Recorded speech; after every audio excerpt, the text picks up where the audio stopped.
बात करेंगे second story की। सेकंड स्टोरी बताती है rise and fall of dictatorship. Iskander हड़प्पा के बारे में। इस्कंदर हड़प्पा was married to Rani. He was a womaniser, he was a gambler और later he also became the prime minister. And Raza Haider के बारे में। Raza Haider was married to Bilqis and he overthrew Iskander हड़प्पा इन अ मिलिट्री कू। ये बताते हैं कि रजा हैदर और बिल्किस की दो बेटियां होती है, जिसमें कि सूफिया ज़ेनोबिया इंटेलेक्चुअली डिसेबल्ड होती है, अंडर डेवलप्ड होती है। उमार को बुलाया जाता है सूफिया की ट्रीटमेंट की वजह से and later on he fell in love with Sufiya और दे गॉट मैरिड। अब सूफिया जो होती है वो बचपन से शेम के अंदर रहती है because of her intellectual disabilities, और ये शेम लेटर ऑन एक हैवान का रूप ले लेता है। सूफिया सड़कों पे निकलती है, फ्रेंजी स्टेट्स में मेन को और जानवरों को मारने लग जाती है। ये देख के उमार बहुत ज्यादा घबरा जाता है और वो सूफिया को चेन्ड और सिडेटेड रखने लग जाता है। बट एक दिन सूफिया उस चेन को तोड़ के वहां से भाग जाती है।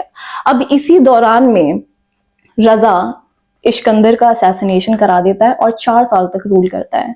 इन्हीं 4 सालों में सूफिया सड़कों पे आदमियों को और जानवरों को बुरी तरीके से मार रही थी। अब लोग 4 साल बाद में बहुत ज्यादा डिसकंटेंटेड हो जाते हैं रजा हैदर की पॉलिसीज की और उसकी बिहेवियर, उसकी मिलिट्री डिक्टेटरशिप से।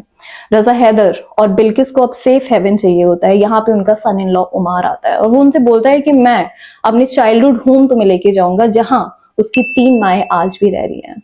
उसकी 3 माएँ बाद में रजा को पॉइजन करके मार देती हैं। क्यों? Because they were man haters. वो मैन हेटर्स थी बिकॉज ऑफ देयर फादर। उनके फादर ने, जब उनके फादर जिंदा थे तो बचपन से उन्हें बताते थे कि औरतों के लिए औरतों के लिए शेमलेसनेस होना कितना ही बड़ा एक कलंक है और उन्हें हमेशा पर्दे में रहना चाहिए। And he always attached importance to men and the buildings. तो जैसे ही उनके फादर की डेथ होती है वो कसम खाती हैं कि हम इस घर से तब तक नहीं निकलेंगे जब तक हमारी लाशें नहीं निकलेंगी। तो जैसे ही वहां पे अब बिल्किस की भी लेटर ऑन डेथ हो जाती है बिकॉज ऑफ मलेरिया। अब सिर्फ रह जाता है उमार और उसकी तीनों माओ की भी at the same time death हो जाती है। अब बस रह जाता है उमार। उमार को पता था कि जिनोबिया पक्का आएगी और उसको मारेगी।